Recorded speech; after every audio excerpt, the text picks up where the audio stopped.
Halo minasan, balik lagi di channel Tao-chan, di mana kita akan membahas manga dan anime populer.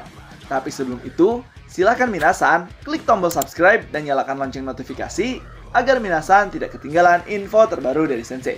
Bila sudah, mari kita berangkat dan tancap gas!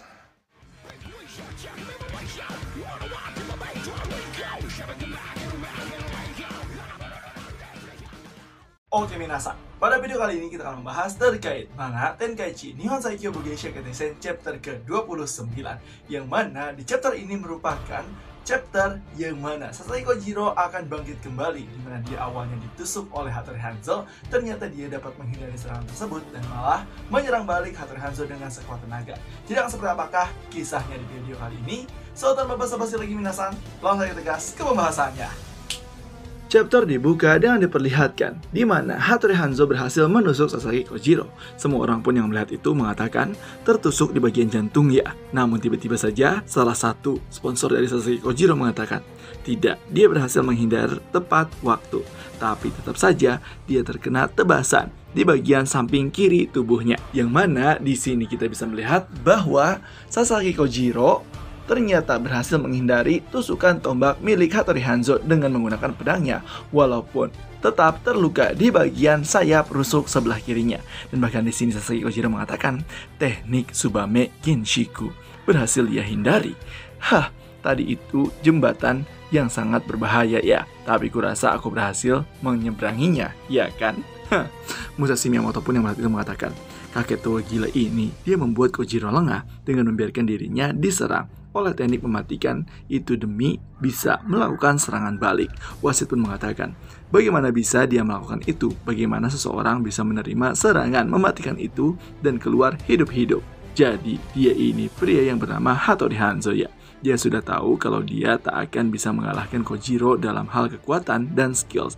Karena itulah dia menggunakan taktik unik untuk menyerang mental dan konsentrasi Kojiro. Dan sebagai hasilnya, dia berhasil menebas bagian kiri Kojiro. Lalu Hattori Hanzo berhasil mengambil alih momentum pertarungan ini. Wah, ini sangat luar biasa, ucap biksu. Dan bahkan dia mengatakan, Pak Tua Shinobi ini sangat menarik ya. Tidak selalu siapa yang punya teknik terbaik atau tubuh terbaik yang akan menang.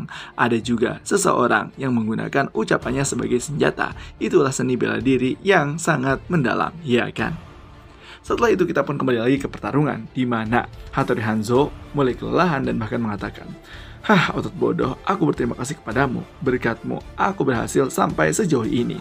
Tapi, kita akhirnya sudah sampai pada tujuan kita. Aku mungkin saja sudah sampai batasku. Namun tiba-tiba saja, Tokugawa Ieyasu mengatakan, sedikit lagi, kita hampir mencapai tujuan kita, Hanzo. Lalu kemudian, sponsornya mengatakan, ya ampun, ini gawat sekali loh. Berdirilah Kojiro, kau tidak pantas mati untuk ini.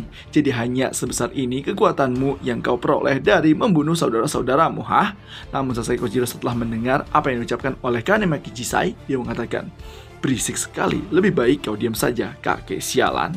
Aku tahu ini gila, tapi sejak pertarungan ini dimulai, aku tidak bisa menunjukkan semua kemampuanku yang seperti biasanya.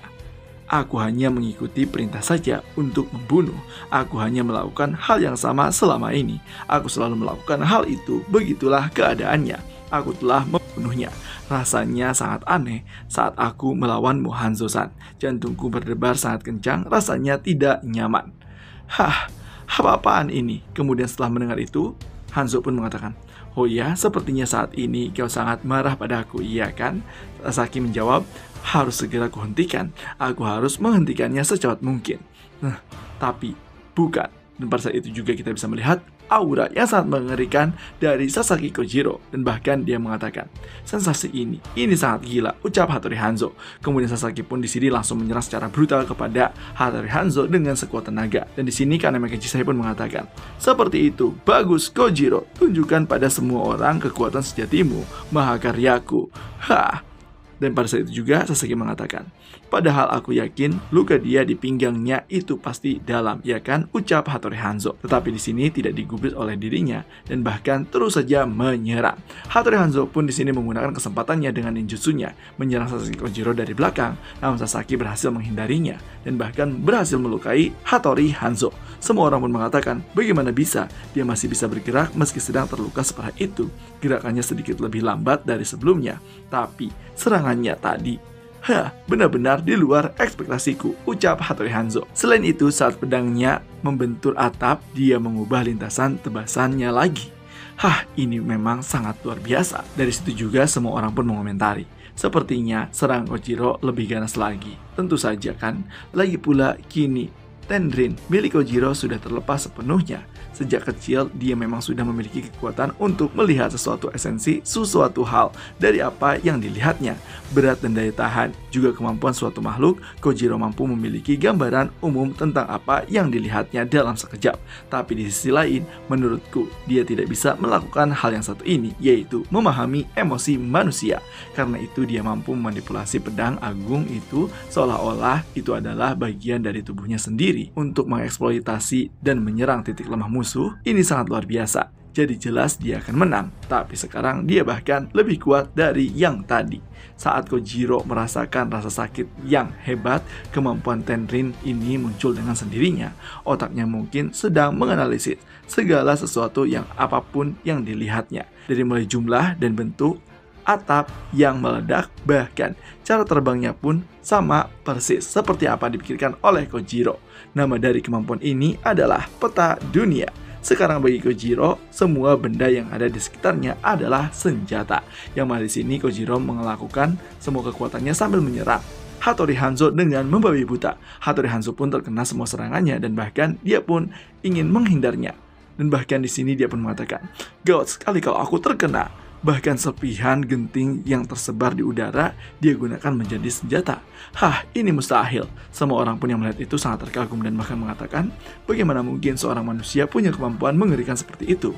Lalu di sini, seseorang mengatakan, sudah kuduga dia punya skill di luar kemampuan kognitif manusia biasa. Hanya mereka yang bisa memasuki alam khusus seperti Kamizumi Sensei yang bisa bertarung dengan cara seperti ini. Aku tak heran kalau Akechi Mitsuhide memilihnya sebagai wakil klannya, tapi dia masih belum cukup untuk menjangkau sampai ke dalam seperti itu. Dia benar-benar pria yang sangat menarik, bukan? Lalu di sini Hattori Hanzo pun mengatakan, sedikit lagi kita hampir sampai. Kau sangat gigih ya Hanzo-san, ucap Sasaki Kojiro. Sasaki mengatakan lagi, aku tidak percaya sampai saat ini kau belum juga mati. Di luar dugaanku ternyata. Hattori pun menjawab, aku sudah melakukan semua yang aku bisa pikirkan, tapi aku sudah berada di batasku. Aku sudah tidak punya kemampuan atau kekuatan manusia super lagi. Apapun yang kulakukan, aku tetaplah pria yang biasa. Tapi aku tak masalah, berkat itulah aku bisa bertahan sampai sekarang karena impianku bersama temanku.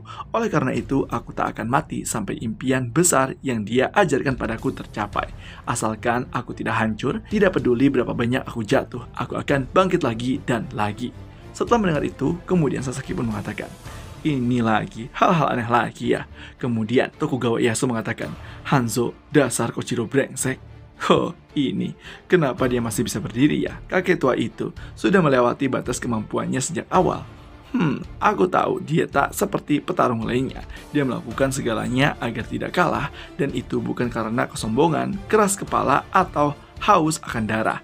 Tetapi, Hattori Hanzo pun mengatakan lagi, Kojiro, pria sepertimu mungkin bisa mencobanya sesuatu yang sangat besar. Bahkan dengan kekuatan yang kau miliki sedang memanas. Panas yang bersemayam di hatiku ini tidak akan pernah bisa terhapuskan. Setelah mendengar itu, Kojiro pun mengatakan lagi, aku ingin tahu apa yang harus aku lakukan pada suara detak jantungku yang semakin kencang ini. Tapi bagaimanapun juga, kau harusnya mati saja. Dimana Sasaki Kojiro pun langsung menyerangnya. Namun tiba-tiba saja bola peledak langsung menghampiri Sasaki Kojiro dan menusuk bola tersebut. Hattori Hanzo pun mengatakan, aku masih selamat, sepertinya dia masih kesal kepadaku karena hal itu ya. Tapi masih belum. Yang mana ternyata ledakan bola tersebut pun dilancarkan oleh Hattori Hanzo dengan mengatakan satu hal lagi alasan yang mengganggu hati si boneka petarung. Yang mana di sini Sasaki Kojiro berhasil dikenai oleh trik Hattori Hanzo dengan menggunakan ledakan asap, dan panel pun selesai. Nah, itulah dia minasan terkait pembahasan manga Tenkaichi Nihon Saikyo Bugeisha Ketesen chapter ke-29. Jadi gimana nih minasan terkait pembahasannya? Dan siapa nih menurut kalian yang akan menang? Silahkan isi di kolom komentar ya. Dan jangan lupa untuk like, comment, dan subscribe. Selalu tetap saksikan di channel Tawa-chan agar minasan tidak ketinggalan informasi terbaru dari Sensei. Sekian dari Sensei, and bye-bye!